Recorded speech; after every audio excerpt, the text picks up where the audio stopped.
बिस्मिल्लाहिर्रहमानिर्रहीम। अस्सलाम वालेकुम नाज़रीन, एक नए व्लॉग के साथ आपकी खिदमत में हाजिर हैं। नाज़रीन, आज आपके साथ दो बड़ी खबरें शेयर करेंगे। एक आपको बताएंगे सुप्रीम कोर्ट ऑफ पाकिस्तान में मखसूस नशिस्तों का केस, जिसमें आज एक नया ट्विस्ट आया है सामने। पहले हमने देखा फैसल सिद्दीकी एडवोकेट और बाद अज़ां सलमान अकरम राजा, दोनों ने ही एक धुआंधार इनिंग्स खेली है इस आईनी बेंच के सामने, और फिर आप उसे विटनेस भी कर रहे हैं बराह रास्त नशरियात की सूरत में। मगर आज बड़े फैसला कुन और तबाह कुन आर्ग्यूमेंट्स दिए हैं हामिद खान साहब ने। हम एक्सपेक्ट नहीं कर रहे थे, मगर हामिद खान साहब ने आज बड़ी खूबसूरती के साथ न सिर्फ मखसूस नशिस्तों के केस की उस बुनियाद को, बल्कि 13 जनवरी के फैसले को भी उड़ा के रख दिया। और दिलचस्प बात नाज़रीन ये है कि आज जब वो 13 जनवरी के उस फैसले की बात कर रहे थे, इस बेंच में मौजूद दो जजेस वो भी हैं जिन्होंने 13 जनवरी के फैसले पर दस्तखत कर रखे हैं और उनकी जानिब से मुकम्मल तौर पर खामोशी थी। ऐसे ऐसे आज दलाइल रखे गए हैं और वजूहात बयान की गई हैं मखसूस नशिस्तों के ऊपर। जिस तरह पाकिस्तान तहरीक इंसाफ सुन्नी इत्तेहाद कौंसिल में गई, उन तमाम तर बैकग्राउंड्स को उन्होंने जब अदालत के सामने रखा तो अदालत के मोअज़्ज़िज़ जजेस साहिबान भी खामोश रहे। ये बड़ा ही इंटरेस्टिंग पहलू है इस केस का, क्योंकि बहुत सारे जजेस साहिबान पहली दफा इस केस में बैठे हैं और उनको आज पहली दफा असल हकायक मालूम हो रहे हैं कि उस वक्त पाकिस्तान तहरीक इंसाफ के ऊपर क्या बीत रही थी। ये तो सबको मालूम है, प्रोसीजरल या टेक्निकल ग्राउंड्स के ऊपर पाकिस्तान तहरीक इंसाफ को इंसाफ फराहम नहीं हो रहा, मगर दूसरी जानिब कुछ फैक्ट्स भी हैं जिन्हें मुसलसल नजरअंदाज किया जा रहा था। और आज हामिद खान साहब ने बड़ी खूबसूरती के साथ उन फैक्ट्स को अदालत के सामने रखा है, जजेस के सामने रखा है। फैसला क्या होगा वो बात की बात है, असल चीज है कि तमाम तर फैक्ट्स अदालत के सामने आ चुके हैं और अब पिक्चर बाकी है। कल फिर दलाइल होंगे हामिद खान साहब के ही, और फिर देखते हैं कल वो क्या बात करेंगे। दूसरी जानिब इस्लामाबाद हाई कोर्ट में भी आज वही हुआ जिसका डर था इमरान खान साहब और बुशरा बीबी की, जो सजा मुअत्तली की दरख्वास्तें हैं 190 मिलियन पाउंड केस की, उन पर समाअत मुलतवी कर दी गई है प्रोसिक्यूटर साहब की एक इस्तदा के ऊपर, कि उन्होंने कहा कि भाई मुझे तो कल ही ये केस मिला है, मुझे वक्त दिया जाए 4 हफ्तों का, और जज साहब ने उनकी बात को मान लिया। इन दो खबरों के ऊपर आज आपके साथ डिस्कशन करेंगे। मेरे साथ मौजूद हैं सोहेल रशीद साहब, उनसे भी बात करेंगे। सोहेल रशीद साहब, क्या देख रहे हैं? मैं तो एक्सपेक्ट नहीं कर रहा था हामिद खान साहब इस तरह एक्सटेंसिवली ये पूरा मामला अदालत के सामने रखेंगे, और जो हमने देखा है जजेस साहिबान बिलखसूस जस्टिस अमीनुद्दीन खान मुझे कुछ अनकंफर्टेबल भी नजर आए जब उन्होंने कुछ ऐसे हकायक जिन्हें जुटलाया नहीं जा सकता अदालत के सामने बयान की। और ये वो बातें हैं जो पहले वाले वकला साहिबान ने भी नहीं की। नो डाउट उनके भी आर्गूमेंट्स बड़े इंपॉर्टेंट थे, बड़े अच्छे थे, इंप्रेसिव थे। बिलखसूस 13 जनवरी का फैसला जिस तरह उन्होंने खूबसूरती के साथ बयान किया, एक लाइन अगर आप इजाजत दें तो मैं कहूं, उन्होंने वहां पर बयान की है कि नाज़रीन ऑफ डेट थी और पूरा दिन था और रात 11:30 बजे फैसला सुनाया गया था। ये वो लुबे लुबाब है 13 जनवरी के फैसले का, और क्यों कर और आखिरी दिन था का इलेक्शन सिंबल अलॉट होने का, इलेक्शन सिंबल अलॉट होने का। और एक दिन पहले आया फैसला पेशावर हाई कोर्ट का, और इन्होंने कहा कि भाई अभी रात को ही फैसला आया है, मुझे पढ़ने दें, और वैसे भी अब तो वीकेंड है, मंडे को आकर मैं आर्ग्यू कर दूंगा। जनाबे काजी फायज ईसा साहब ने कहा कि ऐसा नहीं होगा, हम कल सुनेंगे, यानी हफ्ते के रोज सुनेंगे, ऑफ डे को सुनेंगे, और अगर हमने समाअत मौखर की पीर तक तो हम पेशावर हाई कोर्ट के उस फैसले को सस्पेंड कर देंगे, आप इलेक्शन सिंबल से फिर भी महरूम हो जाएंगे। और पेशावर हाई कोर्ट में एक और चीज बड़ी मेरे इंटरेस्टिंग ज़हन में आई, जो जस्टिस अमीनुद्दीन खान साहब बार बार कह रहे थे कि मखसूस नशिस्तों के मामले पर पेशावर हाई कोर्ट रुजू किया गया, अपनी पसंदीदा कोर्ट से रुजू किया गया, और वहां से जो फैसला आया हमने तो उसे बरकरार रखा। उसी पेशावर हाई कोर्ट ने बल्ले का निशान देने का भी फैसला किया था, उसे क्यों बरकरार नहीं रखा? बहरहाल आपका क्या टेक है, आप कैसे देख रहे हैं हामिद खान साहब के आज के इन दलाइल? देखिए, मैं तो एक्सपेक्ट कर रहा था कि ये चीजें होंगी, वो इसलिए कि जो मेरिट्स पे जितने दलाइल थे वो फैसले से देखी सुन्नी इत्तेहाद कौंसिल की तरफ से दे चुके हैं, बिल्कुल तहरीक इंसाफ की तरफ से सलमान अकरम राजा दे चुके हैं, लेकिन उन दोनों साहिबान ने भी समाअत के अपने दलाइल के दौरान कुछ हिस्सा ऐसा था जिसको इस्तेमाल किया था पीटीआई का, वो जो एक पूरा नैरेटिव है उसको बिल्ड करने में, क्योंकि पाकिस्तान तहरीक इंसाफ समझती है और शायद ठीक समझती है कि इस केस में इस केस का बराह रास्त नशर होना ही बुनियादी तौर पर उनकी जीत है और उनके हाथ कुछ नहीं आना, और उसका मैक्सिमम यूज कर रहे हैं और वो सारी चीजें रिकॉर्ड पे रख रहे हैं। हामिद खान भी जानते हैं कि ये चीजें बराह रास्त नशर हो रही हैं, इसलिए वो बोलकर अपनी जुबानी जस्टिस अमीनुद्दीन खान कहते रहे कि इस केस का जो आप चीजें बयान कर रहे हैं उनका इस केस से क्या ताल्लुक है, लेकिन वो कहते रहे देखिए मैं अपने हकाइक बयान करके आऊंगा। फिर उनको ज्यादा रोका नहीं गया क्योंकि वो फिर तल्ख हो जाते हैं, फिर उन्होंने ये भी जल्दबाजी बताया कि कर मैंने देते हैं। तो काजी फायसा साहब के सामने कह दिया था, मैं ऐसे मुतासिम जज के सामने दलाइल नहीं देना चाहता। बाइस्ड जज। दो तीन अहम चीजें जो हामिद खान साहब ने की हैं, एक तो उन्होंने कहा जी कि जनरल इलेक्शंस जो हैं उनको आपने वक्त पे नहीं होने दिया और कोई क़यामत नहीं टूटी। दूसरी तरफ इंट्रा पार्टी इलेक्शन का केस आपने 13 जनवरी को जब लगाया, इलेक्शन कमीशन में वो आखिरी दिन था, यहाँ पे छुट्टी का दिन था, आपने कोर्ट खोल ली। इलेक्शन कमीशन में सिंबल अलॉट होने का आखिरी दिन था और रात 11 बजे आपने शार्ट ऑर्डर दिया, 12 बजे उधर वक्त खत्म हो गया। मुझे बताएं कि आप क्या चाहते हैं उसके बाद पाकिस्तान तहरीक इंसाफ इलेक्शन का बायकॉट कर देती। हम उसके बाद भी इलेक्शन में गए कोशिश हैं तो यही। और पूरे हालात उन्होंने ये बताया कि यही हालात से गुजरे हैं और सुन्नी ताद कौंसिल में कैसे गए, वो सारी चीजें उन्होंने उनके सामने रखी हैं। फिर साथ उन्होंने बल्ले वाले केस को दोबारा खोलने का भी कहा। उन्होंने कहा कि काजी फायसा साहब अपनी जो है ना अपने विजडम के तहत उसको निपटा गए, खारिज कर गए रिव्यू। मेरे मुताबिक वो खारिज नहीं हुआ, इसलिए कि जिस दिन उन्होंने खारिज किया उससे एक रात पहले 26वीं तरमीम पास हो चुकी थी। उसके बाद ये केस सिर्फ आईनी बेंच सुन सकता था। मैंने उन्हें कहा जी आईनी बेंच सुनेगा, उन्होंने कहा जी मुझे तो किसी तरमीम का इल्म ही नहीं, और वो खारिज करके चले गए। उन्होंने ये भी कहा कि बहाल करवाना मैं है आपके ऊपर मैं नहीं चाहता एक ऐसा बेंच सुने जिसका सरबराह जो है बाइस्ड है। बावजूद इसके कि मैंने ये ऑब्जर्वेशन दी, एक स्टेटमेंट दी अदालत के सामने, उस अदालती हुक्म के अंदर ये कह दिया गया कि आर्ग्यू नहीं करना चाहते और डिसमिस कर दी। जो मेरी बात थी, मेरी स्टेटमेंट थी, उसको रिप्रोड्यूस नहीं किया गया। इस बुनियाद पर वो ये कहते हैं कि मैं ज्यादा से ज्यादा नॉन प्रोसिक्यूशन की बुनियाद पर इसे खारिज हुआ तस्वर करूंगा और मेरे पास अब भी मैंने दरख्वास्त दायर कर रखी है इस रिव्यू को दोबारा फिक्स होने के। और सबसे अहम यह था कि वो जब भी बात करते उस केस की तो दो जजेस की खामोश गवाही भी डलवाते कि इस बेंच में बैठे दो जजेस उस बेंच का हिस्सा थे। वो जानते मैंने ये कहा था, लेकिन वो आज जानते देखा ऐसा हुआ था। मोहम्मद अली मजहर पहली दफा डिफेंड कर रहे थे 13 जनवरी के फैसले। अब इस हद तक कर रहे थे कि जी वो जब हामिद खान साहब ने कहा कि देखें उसी रोज एएनपी को आपने वक्त दिया इलेक्शन कमीशन ने और जुर्माना किया, तो मैंने ऑफर किया था हमें उससे डबल जुर्माना कर लें, हमें भी वक्त देने करवा लेंगे। तो जस्टिस मोहम्मद अली मजहर ने कहा कि एएनपी को पहली बार एक्सटेंशन दे दी जा रही थी, आपको कई साल से मिल रही थी। फिर हामिद खान साहब ने कहा मैंने तो ये कहा था कि इलेक्शन हम करवा चुके हैं, मान आप नहीं रहे तो हम एक दफा फिर करवा लेंगे, लेकिन आप हमारा ये वाला इलेक्शन अभी बिल्कुल कदम ना करें, हमारा इलेक्शन सिंबल रहने दें ताकि हम इलेक्शन लड़ लें। तो ये हामिद खान साहब की जो है ना आज गुफ्तगू थी, जिसमें उन्होंने एक तो धांधली का जिक्र किया कि आरओ जो एग्जेक्टिव से थे, दूसरा उन्होंने कहा इलेक्शन कमिश्नर भी जो है एग्जेक्टिव से, वो खैर उनको उल्टी भी पड़ गई क्योंकि पॉइंट तो इसको पीटीआई ने किया था। लेकिन ये इंपॉर्टेंट पॉइंट है। देखिए उन्होंने कहा कि 40 साल में पहली दफा ऐसा हुआ है कि आरओज जो हैं, अब ये भी बड़ा इंटरेस्टिंग है, हामिद खान साहब ने आज बाकायदा तौर पर एक सोचे समझे मंसूबे के तहत जजेस को टारगेट किया।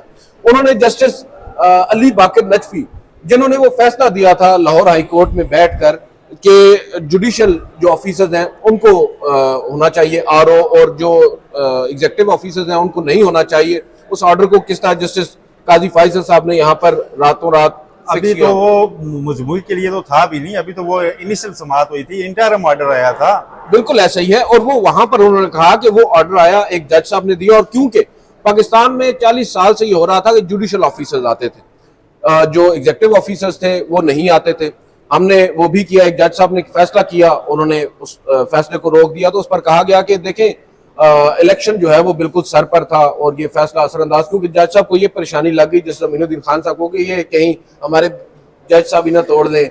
जस्टिस अली बाकर नजफी जो हाल ही में सुप्रीम कोर्ट में एलिवेट होकर आए हैं और वो फिल वक्त तो अग्री कर रहे हैं जस्टिस अमीनुद्दीन खान साहब से। और फिर उन्होंने चीफ इलेक्शन कमिश्नर की अपॉइंटमेंट के ऊपर भी बात की कि किस तरह ये बेसिकली वो बैकग्राउंड है जिसे समझने की जरूरत है। और आपने देखा जस्टिस सलाहुद्दीन पंवर हो या दीगर जजेस साहबान जो पहली दफा इस केस को सुन रहे हैं, वो बड़े इंक्विजिटिव थे, वो बार बार इस्तफसार कर रहे थे कि हमें मजीद चीजें मालूम हो कि असल हुआ क्या है। क्योंकि आप भले ही जज हैं, आप भले ही पाकिस्तान में मौजूद हैं, तमाम फैक्ट्स आपके सामने अखबारी तराशों की सूरत में मौजूद होते हैं, मगर जब आप एक केस में डायरेक्टली इन्वॉल्व नहीं है तो आपके पास निटी ग्रिटीज उसकी नहीं होती।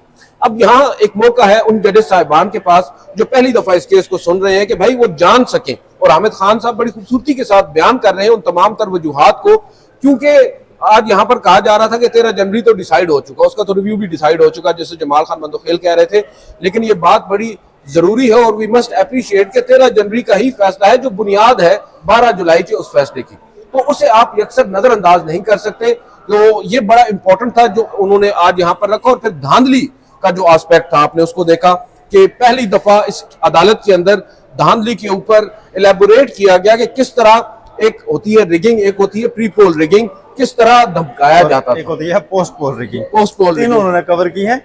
दूसरी चीज जो बड़ी अहम थी उनकी, हामिद खान ने आज ये भी वाजे किया कि मैं क्यों समझता था कि इस नजरसानी से पहले 26वीं तरमीम का फैसला हो। अगरचे जस्टिस जमाल खान मंदोखेल ने ये क्वेश्चन किया कि देखें ये नजरसानी पहले फाइल हुई थी, इसको पहले सुनेंगे, लेकिन जस्टिस जमाल खान मंदोखेल को रिप्लाई ये दिया हामिद खान साहब ने कि देखें कल अगर आप इस नतीजे पे जाके पहुंचते हैं कि 26वीं तरमीम दुरुस्त नहीं है और उसके नतीजे में कायम बेंचेस और उनकी कार्रवाइयां नहीं है, तो ये केस जो है ना इरेलीवेंट हो जाएगा। बिल्कुल ठीक है। ये फिर इसलिए हम चाहते थे कि पहले आप वो कर लें, उसके बाद इस केस को सुने, क्योंकि आइन में तरमीम हुई दुरुस्त है या नहीं वो जांचना पहले जरूरी है, बजाय इसके कि उसके तहत बना हुआ बेंच कोई और फैसले करना शुरू कर दे।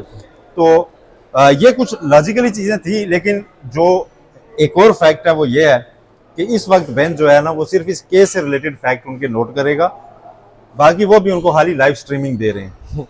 और वो जैसे मीनुद्दीन खान ने कहा कि ठीक है ये आपके फैक्ट्स आ गए हैं, कल आप अपनी प्रपोजिशंस रखें और उसके बाद इस केस का जुमे को भी कल समाअत हो रही है, तो मेरा नहीं ख्याल कि रिबटल कोई लेंथी किसी का आने लगा है, तो कल अगर इनको हामिद खान वैसे इरादा नहीं है उनका कंक्लूड करने का, लेकिन अगर कल इनसे वो कंक्लूड करवा लेते हैं, ठीक है, क्योंकि कल जुम्मा भी है, अगर इनसे कंक्लूड करवा लेते हैं तो रिबटल किसी ने देना, उन्होंने अपने पिटीशन के आगे में दलाइल नहीं दिए और ज्यादा से ज्यादा मखदूम अली खान ही है, क्योंकि बाकी तमाम ने तो मखदूम अली खान कहाँ सुन रहे हैं, नहीं बैठे हैं मखदूम अली खान साहब।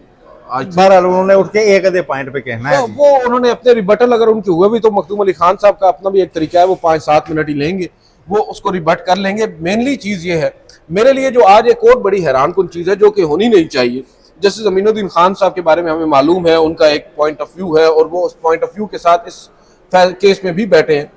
आज उन्होंने एक स्टेटमेंट दी है कि जहां तक आइन से इनराफ की बात हो रही है इलेक्शन कमीशन ने किया है, अभी ये भी देखना है कि इलेक्शन कमीशन ने किया है या अक्सरियती जजेस ने किया है। इस स्टेटमेंट को आप कैसे देखते हैं? इस स्टेटमेंट को वैसे ही देखता हूँ कि उन्होंने अपने इख्तिलाफी नोट में ये लिख रखा है कि ये गैर आईनी फैसला है, 8 जजेस वाला फैसला गैर आईनी फैसला है। तो जब वो ये कह रहे थे तो उस वक्त मैं समझ रहा था कि जस्टिस मोहम्मद अली मजहर अब काउंटर रिमार्क्स देंगे कुछ।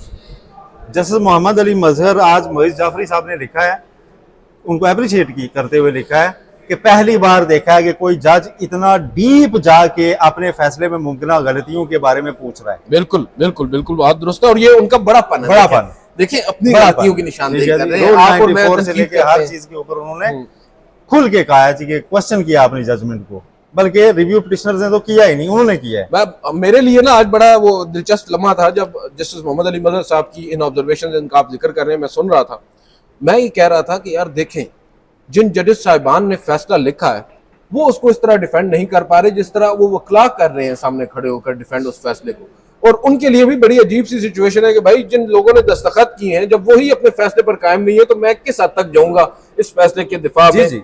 ये बड़ा इंटरेस्टिंग है। और जजेस साहिबान जस्टिस मोहम्मद अली मजहर भले ही बड़े काबिल हैं, वकील भी बहुत अच्छे थे, लेकिन उन्हें यह भी देखना चाहिए क्या उस वक्त जल्दबाजी में उन्होंने फैसला कर दिया था, ये तमाम तर एस्पेक्ट्स का उस वक्त उन्होंने नहीं पढ़े थे, देखे जल्दबाजी में किया था तो उसके ऊपर 3 बार वजाहतें क्यों दी? यही तो मैं कह रहा हूँ। अब यहाँ पर जज साहब को ये देखना होगा, ये सोचना होगा अपने उस फैसले से, लेट्स से प्रिज्यूम किया जाता है कि वो रिट्रैक्ट करते हैं, वापस आते हैं, उस फैसले में गलतियों का एतराफ कर लेते हैं, तो फिर उनकी जो काबिलियत है, उनकी जो क्रेडिबिलिटी है उस पर सवालात उठेंगे। दूसरी जानिब आप क्या देख रहे हैं? अब चले हमने ये तो देख लिया है कि ये केस कंक्लूजन की तरफ बढ़ रहा है, कल नहीं तो मंडे को कंक्लूड हो जाएगा, और हम देख रहे हैं जस्टिस अमीनुद्दीन खान है वो बड़े कंसिस्टेंट है अपने उस पॉइंट ऑफ व्यू में जो उन्होंने उस 2 रुकनी नोट के ऊपर, 2 जजेस के नोट के ऊपर दे रखा है, और वो चाहते हैं कि वही। लेकिन एक चीज, सलमान खान राजा के आर्गूमेंट्स का जिक्र न करना ज्यादती होगी। बिल्कुल। केस की समाअत शुरू हुई है 9:45 पर और फीड पड़ी हुई है जिस किसी ने सुनने हैं जाके 9:45 से 10:25 तक सुन लें। ये वो 40 मिनट हैं जो आपको क्लियर करेंगे वो सारे सवाल जो उठाए जाते हैं जी कि सुप्रीम कोर्ट ने इसमें अपने इख्तियार से तजावुज किया और आइन को रीराइट किया, ठीक है, और कभी ऐसी माजी में नजीर नहीं मिलती जो कि उस वक्त 8 जजेस ने कर दी। उन्होंने कहा जी कि परवेज मुशर्रफ ने 3 नवंबर की इमरजेंसी लगाई, उसके बाद सिंध हाई कोर्ट बार ने ये केस किया, उसमें जब सुप्रीम कोर्ट डिसाइड करने लगी तो सुप्रीम कोर्ट ने कहा जी कि हम सिर्फ मांगे गए रिलीफ तक नहीं रहेंगे बल्कि हम आइन को वापस पाथ पे डालेंगे, ठीक है। और उसमें सुप्रीम कोर्ट ने आगे जाकर 3 नवंबर की इमरजेंसी के बाद उठाए गए तमाम इकदाम को न सिर्फ नल किया, बल्कि कुछ ऑर्डिनेंस उस वक्त सदारती जारी किए गए थे मुशर्रफ साहब की जानिब से, जिनको गैर कानूनी गैर आईनी तरीके से मुबैना तौर पर प्रोलॉन्ग किया जा रहा था। तो सुप्रीम कोर्ट ने टाइमलाइन भी दी कि उसको आपने अगरचे इतने दिनों में असेंबली के सामने रखना था, लेकिन नहीं रखा गया। तो अब टाइमलाइन दी सुप्रीम कोर्ट ने कि आप फला फला फला तारीख से रख लें। ये उसी तरह जिस तरह 15 दिन दिए गए। हाँ, फिर 15 दिन के ऊपर सलमान गल राजा ने कहा जा रहा है जी कि पार्टी ज्वाइन करने के लिए 3 से 15 दिन का दोबारा वक्त दिया। वो कहते हैं दोबारा वक्त नहीं दिया, 8 जजेस प्लस 2 जजेस प्लस 1 जज 11 जजेस ने जाके ये किया। उन्होंने कहा ये लोग तो हैं ही पाकिस्तान तहरीक इंसाफ के, इनको तो किसी में शामिल होने की जरूरत ही नहीं थी। लिहाजा ये लोग 8 फरवरी से ही इलेक्शन वाली डेट से ही पीटीआई के करार दिए जाते हैं। सिर्फ जून 40 के वो नहीं है तो वो अपनी कंफर्मेशन करवा लें। ठीक है, तो उस कंफर्मेशन के लिए टाइमलाइन दी गई, दोबारा एक ही लम्हे में वो तमाम हो गए। ठीक है, और एक ही लम्हे में वो सारी हो भी गई। फिर उन्होंने कहा 1988 में जब असेंबली तहलील हुई, तो तहलील होती है असेंबली में, काबीना के पास इख्तियार होता है सिर्फ 4 माह का वक्त बजट पास करके जाए, बजट का अप्रूवल देके जाए। तो उसमें एक सिचुएशन पैदा हो गई थी कि आप क्या करें, उसे आगे कैसे निजाम चलाएं। रेफरेंस भेजा गया सुप्रीम कोर्ट ने, एडवाइजरी जुरिसडिक्शन। हाँ, सुप्रीम कोर्ट ने उसमें जाके कहा जी कि जिस दिन हमारा शार्ट ऑर्डर होगा ना, ये 4 मंथ्स से स्टार्ट होंगे। तो टाइमलाइंस दी जाती रही हैं। फिर सलमान गल राजा ने कहा 1955 का भी रेफरेंस मिला, और दर्जनों ऐसे केसेस हैं, मैं उनमें जाना नहीं चाहता, सिर्फ 2 फैसलों से मैं ये क्लियर करूंगा, और इसमें उन्होंने क्लियर किया। ठीक है, लेकिन हुआ नहीं। हाँ, हुआ नहीं। ठीक है, अब ये 2 चीजें, खैर वो इस्लामाबाद हाईकोर्ट भी आज मेला था। एक तो सुबह था पानी बढ़ आया, अच्छा, ओहो नई बनी बिल्डिंग, तो 5-6 अरब रुपया लगा यार सर। वो कमरा अदालत तक पानी गया हुआ था, वाइपर से निकाला जा रहा था। वो माले मुफ्त दिले बेरहम वाली बात है, यहाँ पे पैसा लगाए। और ये state of the art building जब से बनी है ना, तब से हमें इस पे थोड़े से वो थे। पार्किंग तो अभी तक बनी नहीं है, पार्किंग उसकी है नहीं बाहर, जिस तरह की, बल्कि साबिक आईजी साहब थे इस्लामाबाद की, वो किसी केस में पेश होने आए पहली बार वहां, तो खड़े होकर देख के कहते हैं ये क्या बना दिया। मैंने कहा जी, कहते हैं मैं बेसिकली आर्किटेक्ट हूँ, तो मैंने देख के तो ये इसमें, उन्होंने काफी सारी चीजें पॉइंट आउट की उधर खड़े खड़े। तो वो जो आर्किटेक्ट थे वो बहुत कमाल। ठीक है, अच्छा, खैर पानी अंदर आया हुआ था, बुरी हालत। पिछले साल जब ये चली थी कोर्ट, तो लतीफ खोसा तो लिफ्ट में फंस गए थे, बड़ी मुश्किल निकाले गए थे। तो इस तरह की चीजें हैं, लेकिन खैर पानी का घुसना तो कोई मसला नहीं, पानी तो निकाल लिया गया है। वहां पे जो केसेस हैं वो नहीं निकल रहे, वो फंस गए, वो फंस गए। और आज इमरान खान की सजा मुअत्तली की दरख्वास्त थी, और जैसा कि प्रिडिक्ट किया जा रहा था कि नैब नया प्रोसिक्यूटर अपॉइंट करेगा, कल के रोज किया गया स्पेशल प्रोसिक्यूटर। आज स्पेशल प्रोसिक्यूटर आए, उन्होंने आगे कहा 4 हफ्ते कम अज कम मोहलत चाहिए, तैयारी करूंगा, अभी कल ही मैं हुआ हूँ। 1 महीना उन्होंने मांगा, उसके बाद कोर्ट ने इस्ता तो मंजूर कर ली, लेकिन कितना वक्त दिया है ये पास रख लिया जी कि हम डेट डाल देंगे, कह रहे हैं शायद 2 हफ्ते। हाँ, फिर अलीमा खान साहिबा वहां पे बैठ गई, उन्होंने कहा जी कि हम इधर बैठे हैं, जज साहब को जाके कहें, हमने कहा कि हमें प्लीज एक तारीख बता दें, ना हो, हाँ हमें प्लीज एक तारीख बता दें। लेकिन खैर उससे पहले ये भी हुआ वहां पे कि पीटीआई के जब भी केस लगता है या सियासी केस जब भी लगता है, तो बहुत से बुखला रोस्टम के इर्द गिर्द आ जाते हैं। जैसे सरदार सरफराज डोगर ने कहा कि आप लोग क्या मुझे प्रेशर डालने के लिए ऐसे खड़े, अगर ये करेंगे तो मैं केस नहीं सुनूंगा। ठीक है, उनको फिर डेकोरम उन्होंने कहा जी हम मेंटेन करेंगे बुगला ने। उसके बाद मुख्तसर समाअत हुई है। और मुझे एक चीज बताएं, आप क्योंकि हाई कोर्ट्स को ज्यादा अरसा आपने किया है कवर, आप ज्यादा बेहतर जानते हैं, जब सजा मुअत्तली की दरख्वास्त होती है तो उसमें जो प्रोसिक्यूशन है उससे ज्यादा क्या वो दरख्वास्त गुजार जो आए हैं सुप्रीम हाई कोर्ट में, जैसा कि अब यहाँ पर सलमान सफदर साहब बतौर वकील हैं, उन्होंने अदालत को मुतमईन नहीं करना था, और आज एक इंटरिम ऑर्डर आ नहीं सकता था। जो तरीकाकार है, प्रैक्टिस तो यही नहीं रही, प्रोसिक्यूशन को टाइम मिल जाता, वो तैयारी करके आ जाते जब मेन केस होता है इसके ऊपर। इंटरिम ऑर्डर सस्पेंशन में नहीं मेरा ख्याल मिलता। बहुत ज्यादा हार्डशिप का केस हो तो फिर इंटरिम ऑर्डर, जैसे सतर मिला ने नवाज शरीफ साहब के केस में दिया था 2 दिन का, कि फिर असली बेंच केस सुनेगा, तो वो सैटरडे को अदालत लगी थी, और उसके बाद कई बार फिर लगानी पड़ी थी सैटरडे को अदालत। ठीक है, क्योंकि तनकीद बहुत हुई थी, और उसमें फिर वो प्लेटलेट्स वाला सारा तस्करा चला था, तो 2 दिन के लिए सजा मुअत्तल की गई थी। जब नैब से पूछा गया था कि क्या आप गारंटी देते हैं कि बंदा जिंदा रहेगा, उन्होंने कहा ये गारंटी तो ऐसे नहीं दे सकते, तो सजा मुअत्तल कर। ठीक है, तो वो सजा मुअत्तल हुई थी। उस तरह की सिचुएशन चूंकि इस केस में नहीं है, तो इंटरिम ऑर्डर इसमें पॉसिबल नहीं था। Fair enough. तो अब आप क्या देख रहे हैं कि ये मामला आगे कितना अरसा जाएगा, और अगर 2 हफ्तों के लिए भी मौखर किया जाता है अलर्ट से, तो मामला तो लटक गया ना सर। हाँ, मामला तो लटक गया, लेकिन इस मामले को इस्लामाबाद हाईकोर्ट में मैक्सिमम आप महीना 1.5 ही लटका सकते हैं। इस केस में डिसाइड होना है और उसके बाद ये सुप्रीम कोर्ट आ जाना है।